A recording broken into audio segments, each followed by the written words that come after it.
Please subscribe Ito Money Vlog.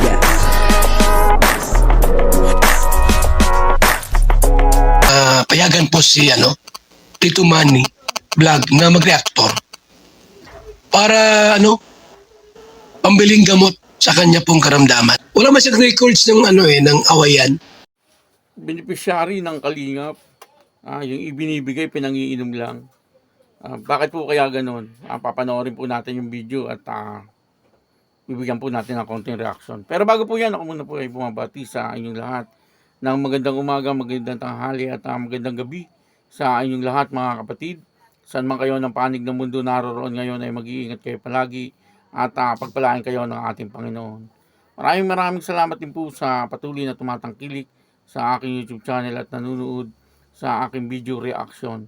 Patuloy lang po natin suportahan sila Kuya Bal Santos Matubang, Kalinga Prab at Ate Edna Vlog. Kung nanonood po tayo ng kanilang mga video, ay huwag po natin skip yung ads upang sa ganun ay patuloy tayong makatulong sa kanilang adhikain sa pagtulong sa ating kapwa na naghikaw sa buhay. Ito po yung video na kung saan isa sa mga beneficiaries ng Kalingap ay pinangiinom lang yung binibigay po ni Kalinga Prab.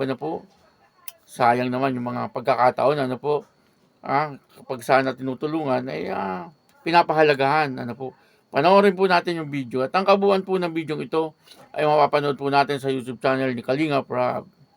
Meron tayong mga bagong scout and minsan natatagalan yung pagbalik natin. Kasi ganito po, minsan po meron tayong mga na-scout na akala natin ay karapat-dapat, pero may mga nagsasend po sa atin ng video na ibang ginagawa po dun sa perang binigay natin. Kaya minsan po nawalan din po kami ng gana. Kasi yun, may mga nagsasend sa amin ng video na ganito pala yung ginagawa. Pag wala kami, yung perang binigay namin ay pinang-iinom. Yun po, napanood po natin yung video, medyo nakakasama ng loob o kaya ay medyo masakit sa damdamin, yung mga ganitong kwento, siyempre, binibigay po ng Kalingap, tapos pinangiinom lang, ay talagang medyo mahirap yung ganun, kasi siyempre,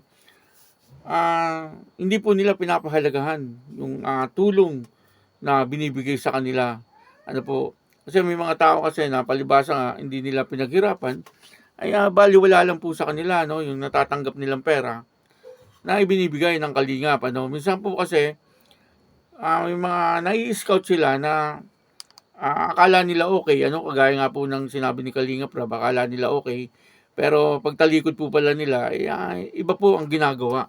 At yun na nga, parang may nag-send po sa kanilang video na pinang-iinom lang yung ibinibigay ng Kalingap, medyo masamang balita po ito, at medyo masakit siyempre sa damdamin kapag ganito, kasi siyempre, sa halip na ayusin po nila yung kanilang mga buhay kasi tinutulungan na nga po sila ng Kalingap upang sa ganoon ay makaahon sila sa kahirapan, subalit excuse me po, ang nangyayari ay hindi po nila pinapahalagahan yung binibigay ng Kalingap. Kaya pangit po yung pagka ganoon dapat po doon siguro kapag nangyayari yung ganoon ay ihinto na siyempre ng Kalingap yung pagtulong sa ganung mga tao. At totoo naman po 'yun. Dati po nangyari na rin 'yan. Sa Kalingap, hindi lang po pera ang ibinigay, talagang bahay pa. Talagang yung taong 'yun ay sunod-sunod ang dumarating sa kanyang pagpapala, yung mga mamahaling gamit, yun nga pong bahay nila ay talagang punong-puno na ng mga package na dumating, hindi ko na rin po babanggitin ang pangalan, subalit yung pong ibinibigay na pera ng Kalingap o ng mga sponsor ay parang ipinansusugal hanggang sa umalis siya sa bahay na yun, at yun ang bahay na yun ay napunta rin po sa isang Kalingap, kaya kumbaga hindi rin nasayang yung bahay kasi naibigay po dun sa tao na karapat dapat tulungan. Hanggang ngayon ay yung bahay po na yun, napakaganda.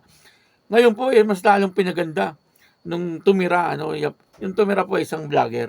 Kaya maganda po sana kung gano'n, ano, pinapahalagahan po talaga yung ibinigay po sa kanila, ano. Hindi po kagaya nitong sinabi ni Kalinga Prab na talagang pagtalikod daw po nila iba na ang ginagawa at pinangiinom lang ng alak yung binibigay nila. Sayang, ano, kasi alam naman po natin na ang Kalingap ay talagang mapagmahal po yan eh. Ano, hanggang sa hindi gumaganda yung buhay mo, ay talagang hindi ka po niyan iiwan. Ano. Tuloy-tuloy lang po yung kanilang pagtulong at pagbisita, ano, sa bahay ng kanilang tinutulungan. Subalit, kapag ganito po nga nangyayari, talagang hindi na po yan tutulungan. At karapat-dapat naman po na putulin na rin ang tulong, ano, doon sa taong iyon na beneficiary ng Kalingap na iniinom lang ang itinutulong ng Kalingap. Kaya, ngayon, ano, sana hindi po sayangin ng mga beneficiary ng Kalingap ang ginagawang pagtulong sa kanila. No? Sana ipahalagahan po nila yung ginagawang pagtulong ng Kalingap sa kanila kasi sa dinami-dami po ng humihingi ng tulong ay isa po sila sa napili upang sa ganun ay matulungan. Ano po, at alam naman po natin lahat pag tinutulungan ng Kalingap, minsan ay napapabahayan pa po yan. Ano po, at binibigyan po nila ng bigas, grocery, allowance, ano, buwan-buwan. At kumbaga, nagiging maganda rin yung buhay, ano.